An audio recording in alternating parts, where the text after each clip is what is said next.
All right, so various different living things that are needed by life. So there's a lot of stuff. We are an organic compound. We are made up of a whole bunch of stuff that is made up of hydrogen, carbon, and oxygen typically. But hydrocarbons is that organic chemistry piece. I know I mentioned it to you guys in our chemistry unit. And inorganic compounds are things that don't have carbon and hydrogen in them.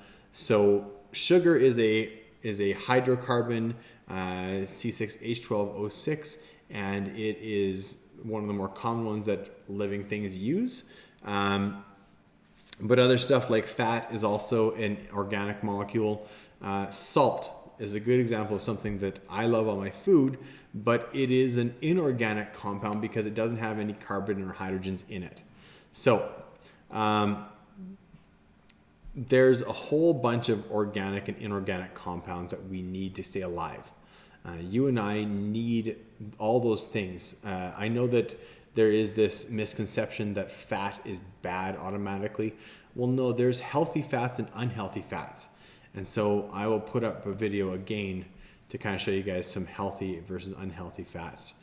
So we need something called nutrients. Now, the first group of nutrients that we're going to talk about is macronutrients. And what macronutrients is it's nutrients that we need a large amount of.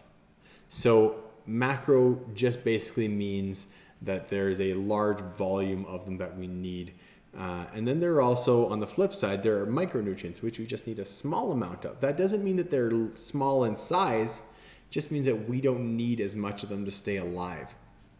So examples of those things, nitrogen, I remember I was talking in the first video about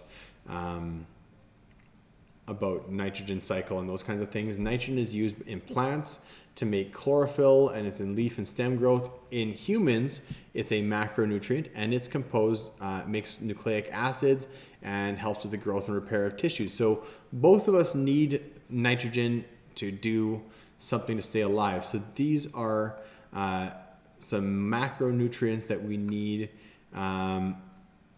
So this one, nitrogen, phosphorus, potassium, this is fertilizer for plants, and they each have their own different thing that's going on with them.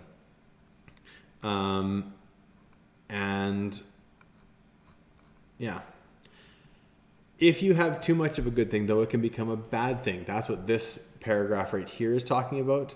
There are some things that we can have too much of, and it can create an imbalance in us.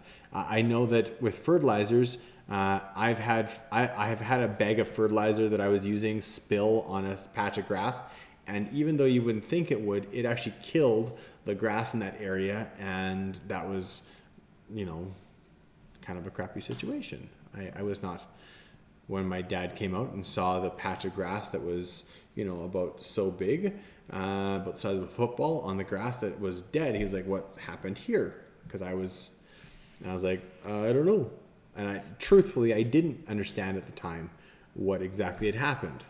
So there is what's considered like perfect, optimum amounts. You can have not too much, not too little. It's the Goldilocks situation, right? Neither too hot nor too cold. And so generally speaking, what you need to do is you need to find out how much of something you need to stay alive. There's this picture here, which always makes me kind of sad. These pigs ended up getting too much selenium, which caused problems with their hoofs. So this, like for selenium, it's 70 unigrams or micrograms of selenium per day is recommended, which is a teeny tiny amount. So you don't need to go out and get like selenium in a pill form and take a pill every day. I'm gonna put a bunch of videos on here for carbs, lipids, which are fats, those kinds of things. There's a whole bunch of stuff that you can do for testing for all these different substances that will help you be able to see if there is, fats that are present. Fats, you can just, take a piece of paper and you can rub whatever the substance is. And if there's fats present, the piece of paper will go clear. There's one of my favorite Simpsons episodes ever had Homer trying to gain weight, and him and Bart went to the doctor, and Homer was already very, very overweight, and he had eaten the local Krusty Burger out of Burgers, and they came back and said, we don't have any more burgers, and they said, we do have chicken burgers, and Homer was like, that sounds awfully healthy. And so Bart grabbed the chicken burger, and he actually rubbed it on the wall, and the terrible doctor, Dr. Nick Riviera's comment was, if you take your whatever the food is and rub it on a piece of paper, and the piece of paper goes transparent, and he holds a piece of paper up and you can see his face through the piece of paper. So if the piece of paper goes transparent, that's your window to weight gain.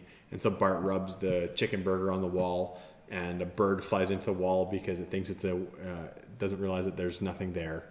So there's all sorts of different tests that you can do to help you be able to figure out if there are all these different substances in the whatever mystery substances. So proteins and amino acids, these are all really important for you to stay alive. You use proteins and stuff like that to grow muscles and all that sort of stuff. So yeah, I'll put up a video on those. And you should be familiar with DNA, RNA, those kinds of things. They should not be new to you. So yeah, there's all sorts of different substances out there that your body needs to run perfectly. So I will see you guys in topic 1.4 in just a second.